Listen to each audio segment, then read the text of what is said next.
What's up, everyone, and welcome back to the Endzone Report. As always, I will be your host, Chris, and this is a show where we tackle the NFL.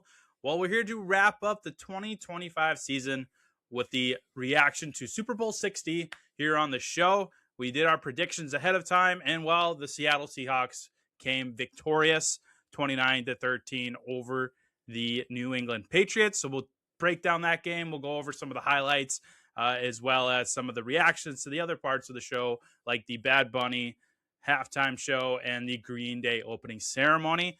Before we get into all of that, though, a couple of reminders at the top of the episode. You can watch the show every week at youtube.com/the Endzone Report. You can also listen to the audio version on Spotify and check out the social media pages on Facebook, X, and Instagram. Just search for the Endzone Report, and you can find it there. I just posted about the Tennessee Titans rebranding their logo and uniform, so we'll jump into that a little bit too today as we check on what's up with the NFL. So with that, let's head over there to see what news is hitting the NFL waves this week.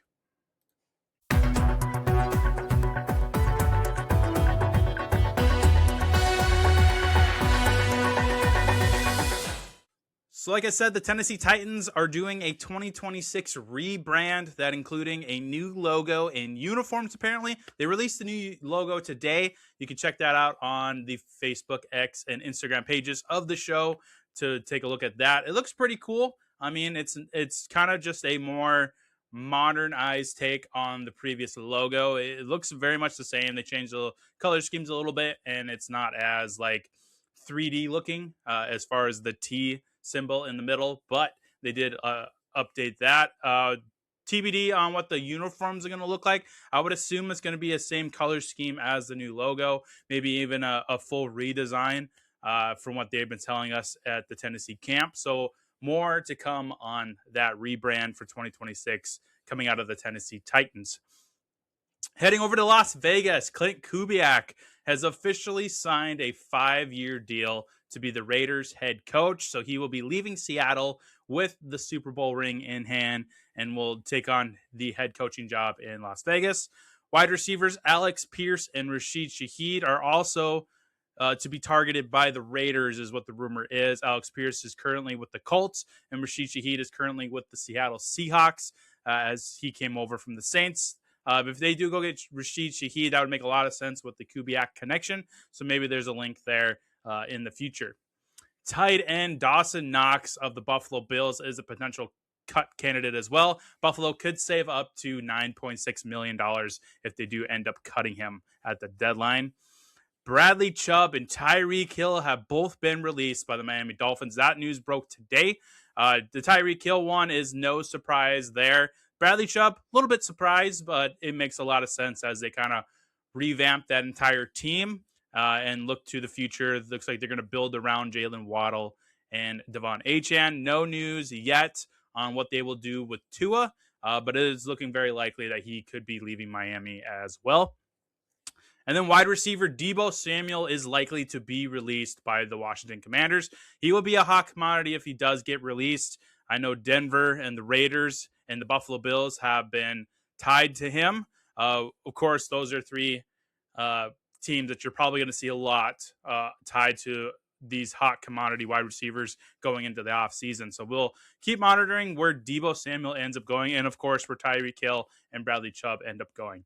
So that pretty much does all the news for now. We'll do a offseason update later on in the year. We're going to take a little break from the show, probably in about April, right before the NFL draft. We'll do kind of a NFL draft prediction / offseason update on any trades or signings have happened after the official opening of the season in March occurs. So with that, let's head over to the weekly storylines from Super Bowl 60.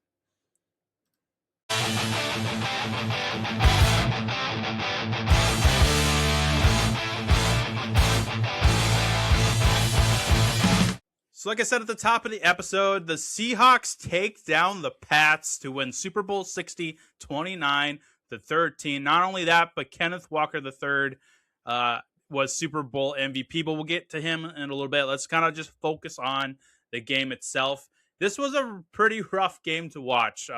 Drake May and the Patriots didn't do a whole lot at the start of this game. It was a big defensive battle, and we kind of knew that going into it. Seattle had the number one defense on the league, and shout out to Mr. James Martins for predicting that touchdown score by a defense. So he gets a bonus points there. As far as the defend your pick scenarios, looks like James was probably the closest. Mark really shot up there with the Seahawks predicting to get 42 points. They didn't quite make it there. They did get 29. I believe I guessed 27 to 23, and Mark guessed 42 to 23. Let's look up to see what James ended up predicting as well. He went 18 to 20. Probably the closest one there would be James with the 20 to 18 win of the Seahawks. All three of us picked the Seahawks, so all three of us are winners either way. But we're going to go with James Martins being the closest, especially with predicting that defensive score, which was really, really cool to see. But yeah, getting back to the game itself, pretty a boring game. Drake May didn't do a whole lot to do for the first three quarters. It wasn't until the second quarter is where he started to do it. He ended up finishing the game with 295 passing yards, 2 interceptions, and 2 touchdowns. Sam Darnold, let's pull up his stats here. He ended up with 202 passing yards with 0 interceptions, but only 1 touchdown. It was all Jason Myers in this game. He had a bunch of the points. Let's see how many did he end up scoring. See if I can pull up Myers' stats here. Wow, making me really dig into this one here. Let's do... Wow, they don't have Myers on here? I might have to really deep dive into this. I'm looking on Sleeper, and they don't designate any of this. Here, let's go through I'll go through one of my fantasy leagues here, which is freaking crazy that I have to do this. Jason Myers. Let's see what his stats were. This is... And of course, they're not pulling up. Let's take a peek here. Oh, I'm just going to Google it. Wow, Sleeper really is going to make this really difficult for me. Super Bowl 60 stats for Jason Myers. Okay, so he ended up getting 5 field goals, scoring the first 12 points of the game to help the Seahawks pull away for a 23-13 win. Like I said, he connected kicks on 33 yards, 39 yards, 2 from 41 yards, and a 26-yarder. So he had a busy day for sure. I know a couple people were texting me during the game, like, are they really going to give the MVP to a kicker? As soon as I saw what Kenneth Walker was doing on the ground, like, they were constantly updating his stats. It was looking very likely that Kenneth Walker was going to win MVP, but I wouldn't have been surprised if Jason Myers ended up with the MVP of Super Bowl 60, but he did not get that. Looks like, who else were some top scorers here? For wide receiver, pretty quiet day in the wide receiver category. Looks like Cooper Kupp had 6 receptions for 61 yards on 12 targets. Matt Collins was pretty busy. He had 4 catches on 78 yards and a touchdown. Demario Douglas, 5 catches for 45 yards. Hunter Henry had 3 catches for 31 yards. A.J. Barner caught all 4 of his passes for 54 yards and a touchdown. Not a big day for JSN, unfortunately. He was not really involved. Running backs, Ramondre Stevenson, 63 yards and 1 touchdown, and he caught all 5 of his passes. Travion, the rookie, had 3 catches for 45 yards. And that pretty much rounds up everybody except for Kenneth Walker. I kind of want to save Kenneth Walker for a little bit longer. But yeah, like I said, this game was pretty rough. It was really slow going. First quarter, 3 points by Seattle. And then quarter 2, another field goal, make it 6-0 at the half. 6 points. So 9-0 at the half. And then third quarter hits, another kick from Jason Myers to wrap up the quarter 3 there with 12-0. And then the fourth quarter, everything just lit on fire. Seattle ended up scoring 17 points, and New England scored 13 points to end with 29-13. Pretty boring. Darnold looks pretty good for the 2026 season. They will most likely retain him. I know he had that piece of his contract where if Seattle wanted to get out of it, they could dump him after this first year. But since that they won the Super Bowl under him, I think he's going to finish out his contract in Seattle. He could even possibly sign an extension. This may be his long-term home. As far as Drake May goes, I have no concerns. This was only his second year in the league. First year under Mike Vrabel in that offense and coaching the rest of the coaching staff. So I think 2026 is going to be only looking up. I would say they need to work on beefing up that offensive line and getting him some actual targets. Stephon Diggs is not going to be here forever. It looks like he's facing some serious court charges anyways. So there's a real possibility, depending on how that court ruling goes, they could dump Stephon Diggs in the offseason. So Drake May would need a number one wide receiver, which they could get in free agency. Sounds like there's a lot of people up for grabs. We talked about Debo. We talked about Rashid Shaheed. And there's going to be a bunch of other, A.J. Brown's kind of up in the air over in Philly. Maybe A.J. Brown decides to go over to New England to work with Drake May, or maybe he goes to Buffalo to work with Josh Allen. So they have options at wide receiver, I feel. I think running back is pretty solid for both teams. Charbonnet, of course, was injured and wasn't playing this, but he'll be healthy. And Kenneth Walker, I think, will stay in Seattle after being the MVP of the Super Bowl. On the Patriots side, Travion Henderson is really, really good. He's got a lot of promise being the rookie. But then they have Ramondre Stevenson, who's been very productive. He's had fumble issues in the past, but it sounds like he is their go-to guy right now in New England. So very promising looks for the 2026 season for both these teams. So let's get to that Super Bowl MVP, Kenneth Walker III. He was a monster in this game. He went 161 yards, scrimmage yards. He had 135 rushing yards and 27 carries. And then he had another 26 yards through the air on 2 catches for 4 targets. His longest run was 30 yards, so he was averaging 5 yards per carry. He just was a monster. Total touches was 29 once you add in those 2 catches. He looked incredible.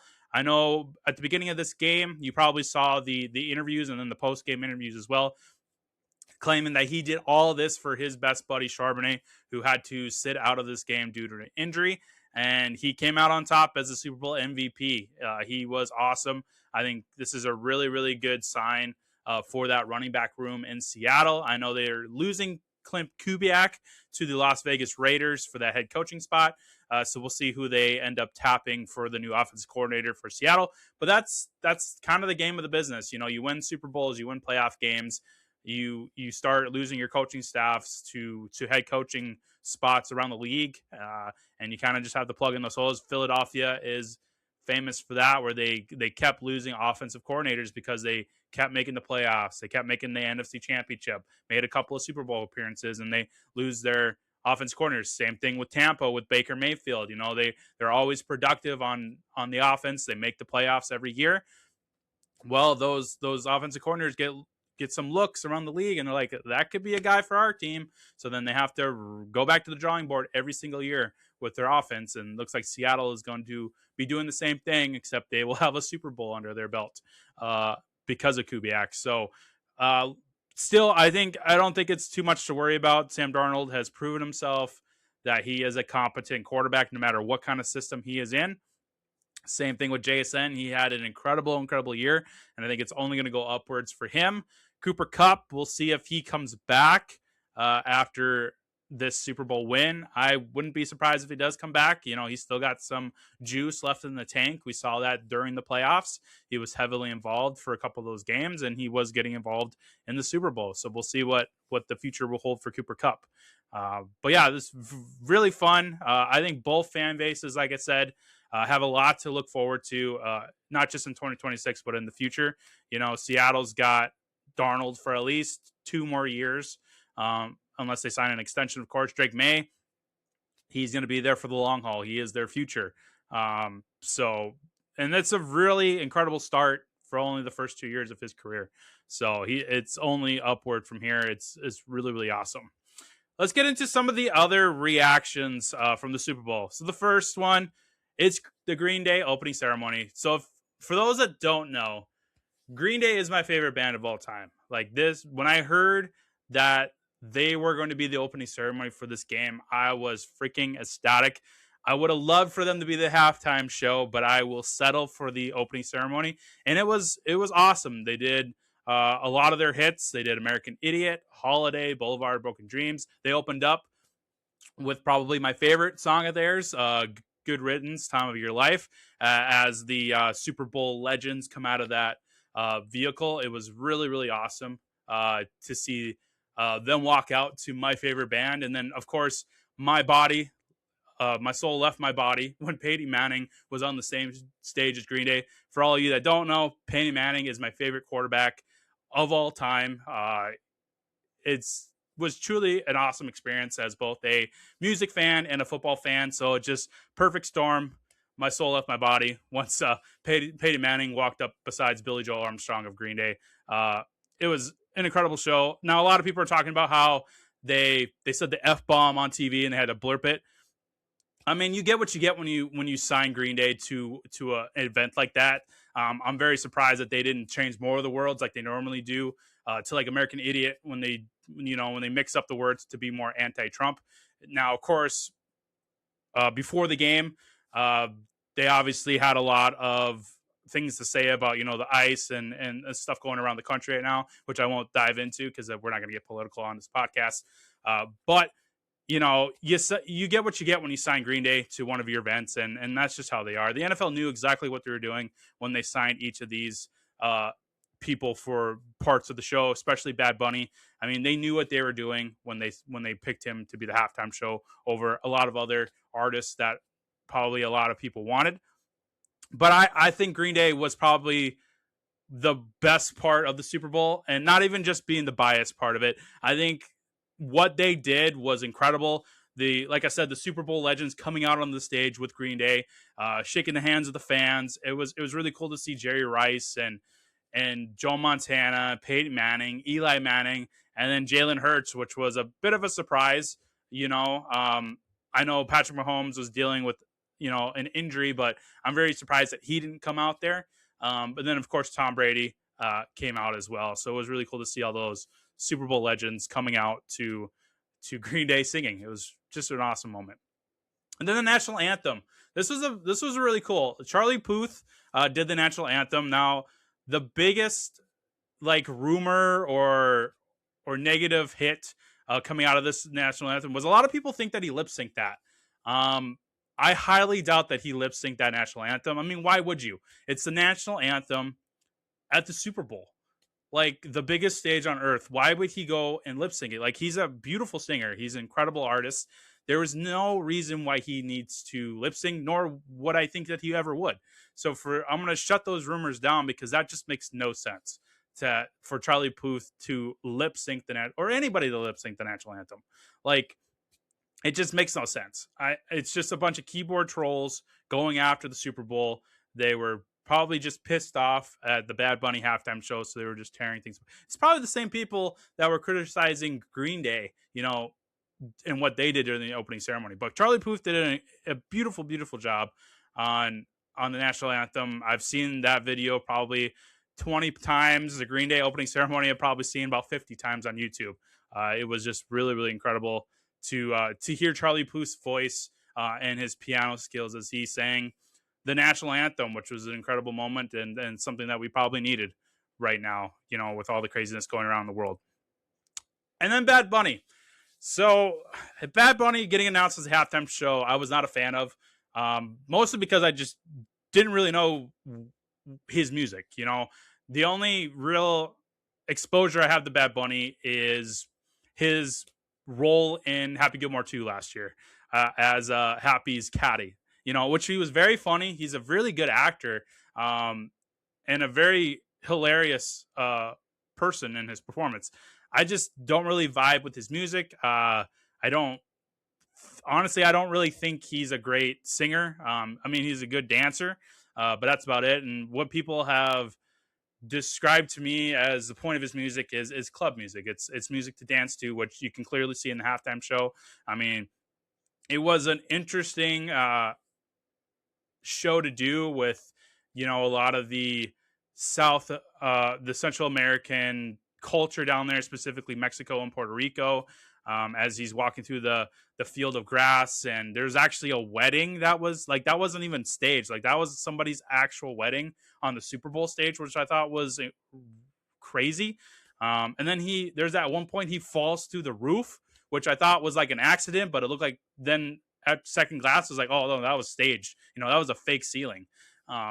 So and honestly, the last probably 7 or 8 years, I haven't really been into the halftime show. It's just they had really good artists. It's just the shows themselves weren't that great. I think the last time I really enjoyed a halftime show was probably like Coldplay or I can't even think of a single one that's really stands up in my mind. I mean, you had Jennifer Lopez and what was it, like Shakira? I mean, that one was okay.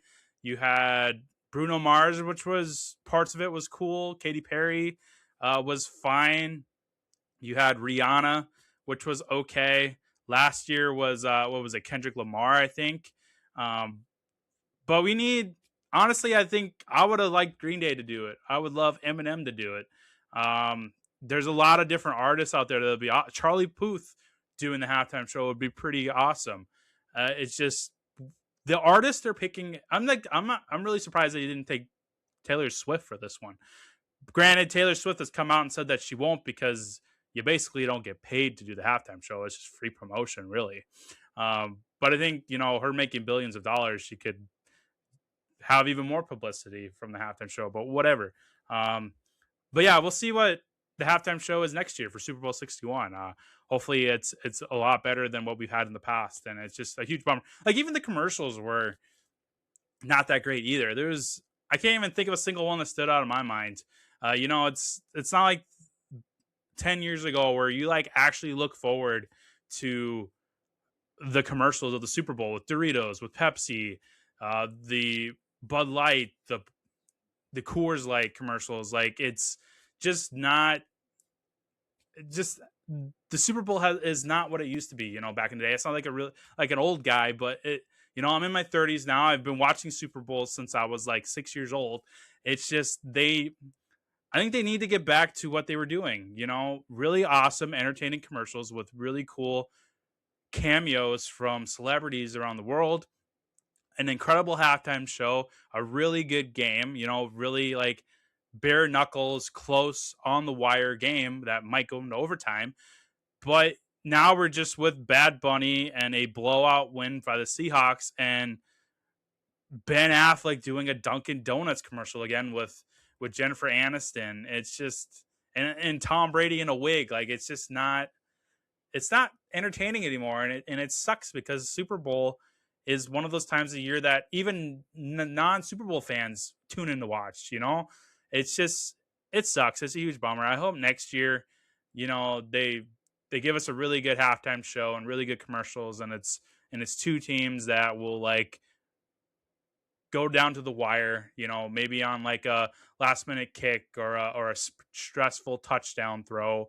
It's just, yeah, it's a huge bummer, but we're going to close out the season and we'll look to 2026 and Super Bowl 61. So let's head over to the fantasy corner and talk the top 5 fantasy quarterbacks of the 2025 season.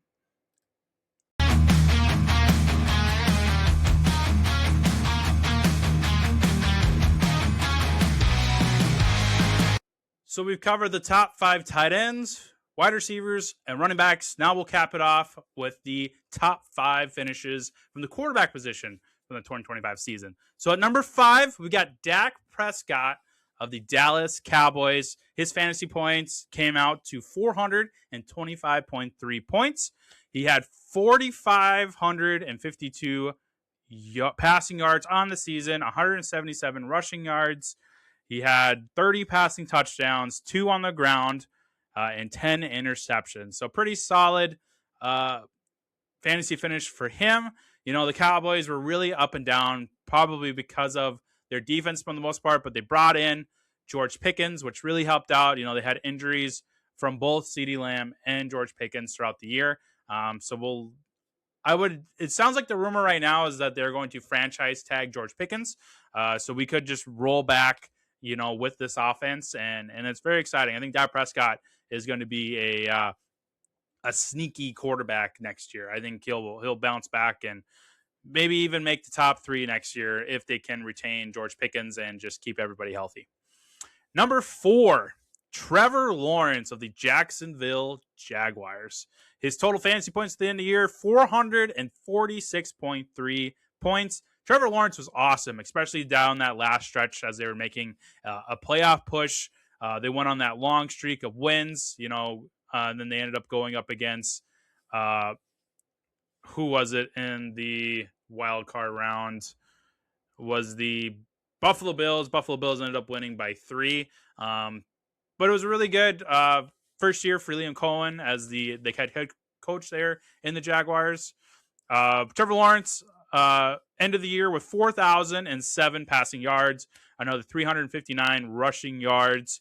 He had 29 passing touchdowns, 9 rushing touchdowns, and 12 interceptions. He went crazy on the ground towards the end of the year. Really, I got some high hopes for Trevor Lawrence. He was, if you were brave enough to pull the trigger on Trevor Lawrence in your drafts last year, you kind of had up and downs there for the beginning of the year, but once you hit that one point down the stretch, he was your golden ticket to the fantasy playoffs. So bravo to Trevor Lawrence, and I'm looking forward to seeing what him and the Jaguars do next year. It sounds like Travis Hunter will be spending most of his time on the defense now. They'll mix him in a little bit for the offense, but he will be on the defense. So Trevor Lawrence won't really have him as a target, but you'll have, Brian Thomas Jr., he'll have Jacoby Myers, Diami Brown, maybe, unless they get rid of him. Tim Patrick, unless they get rid of him. Parker Washington was a really surprise hit at wide receiver. So I hope they retain him. But he's got some pieces. Travis Etienne could be going to a different team.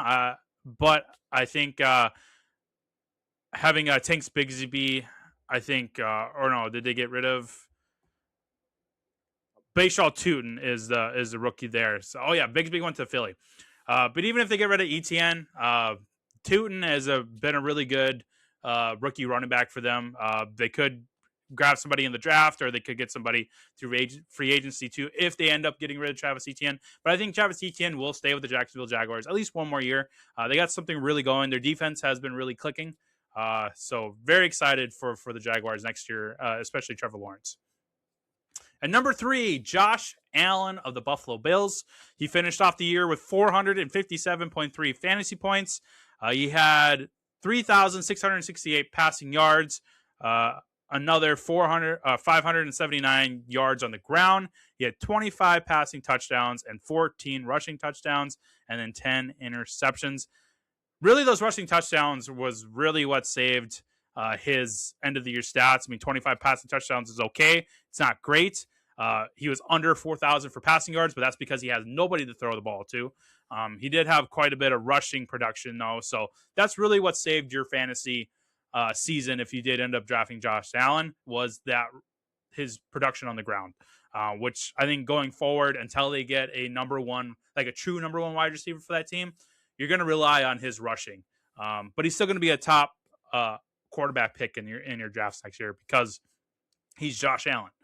He goes Superman mode, and you win your week with him getting 40 to 50 points. So at number 2, Super Bowl contender Drake May of the New England Patriots comes in at number 2 on the year. 460.9 fantasy points.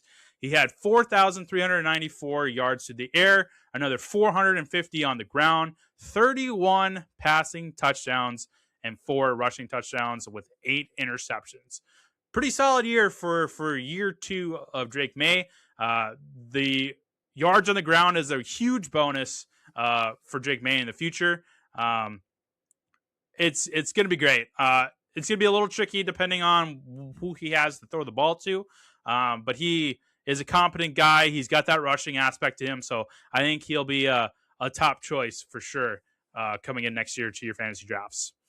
And then at number 1, Mr. MVP of the 2025 season, Matthew Stafford of the Los Angeles Rams, comes in at your number 1 quarterback on the year, 493.5 fantasy points, 4,707 passing yards, 1 rushing yard. That can't be right.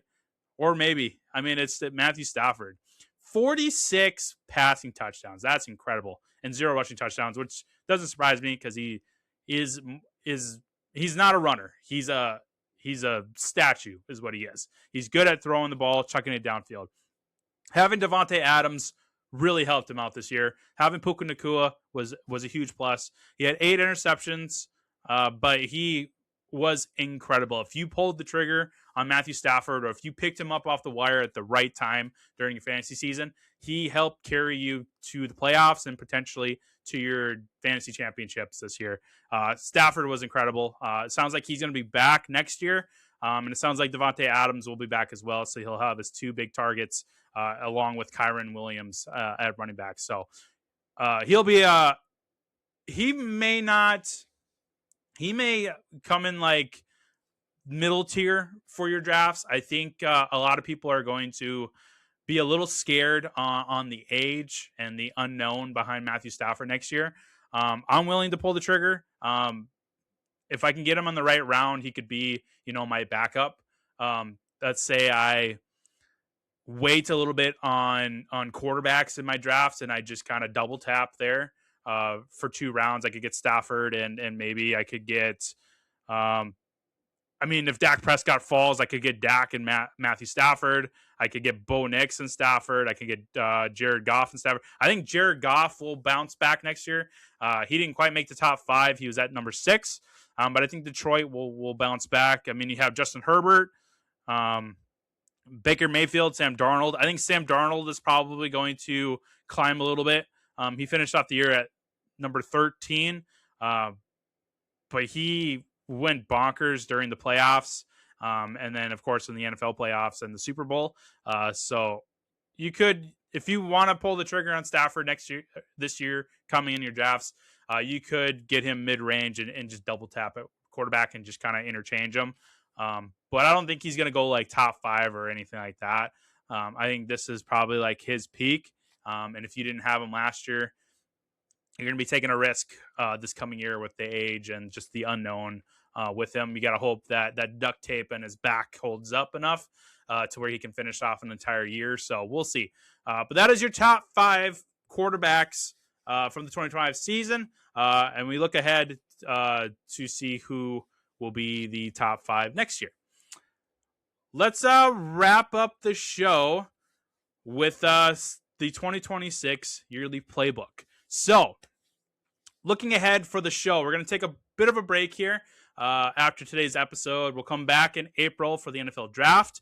We'll do a preview show where I guess the first round of the NFL draft is going to be very tricky. I've never predicted the entire first round. I've only done the first 10 rounds. So this will be new for me. Then we'll do an NFL draft reaction episode after the draft. The draft will be April 23rd to 25th in Pittsburgh. So that following week, we'll do a reaction to the draft, along with some off-season updates that may have happened before the draft or during the draft. And then in June, we'll do a way too early mock draft episode where we'll do a redraft fantasy mock draft. And then we'll also do another offseason update with any trades or signings that had happened between then and the NFL draft. Then we'll take another break. And then in August, we'll be super busy. We're going to do the division warfare episodes again. One episode on the NFC where we predict the division outcomes. And then the same on the AFC side where we'll predict those division outcomes. And then also in August, we will do the Endzone Report mock draft like we did last year. This will be year 2 of that league. Last year, we decided to just make a league out of it. So I think this year we're going to do the same thing. It was really popular. Everybody loved it. And we will do year 2 in that draft. So we'll do an entire mock draft episode. It'll be a shorter one. I think last year it was like 2 hours long, so we're going to cut that down a little bit. we'll shrink the teams, the rosters, so we can try to keep it around that 1 hour, 1.5 hour mark. And then after that, September will be here, and we will kick off with the weekly reactions until the Super Bowl. So with that, that'll do it with today's episode, and that'll do it for the 2025 season. We look ahead to the 2026 season. Hopefully the Broncos can make it to the Super Bowl this year for Super Bowl 61, which I believe is in SoFi, LA. So that'll be super, super fun. They released that logo for the Super Bowl 61, so everyone's been predicting based off the colors. It's obvious they're fingers crossed for the Dolphins, but we'll see. So check out the rest of the 2025 season episodes from the show. Also check out my other podcast, Cinematic Reviews, brought to you by Quantum Podcasts. That's where I review all sorts of different movies. Right now we're doing Marvel Friday every week in preparation for Avengers Doomsday. So if you're a huge Marvel nut, go ahead and check out those episodes. We're also doing the Gamerverse event right now. This week we'll end that with Free Guy. Previously we did Scott Pilgrim versus the World, and what was the other one? Ready Player One. Then we'll do another event of episodes that I'll announce on Marvel Friday this week, which will be Guardians of the Galaxy Volume 2. So we're in the middle of Phase 3 of the MCU. Super fun. So a lot of content from Quantum Podcasts. Check out the rest of the episodes from this. Check out the other episodes on Cinematic Reviews for your movie addictions. With that, later, everybody. I hope you had an incredible 2025 season, and let's hope the 2026 season is even better.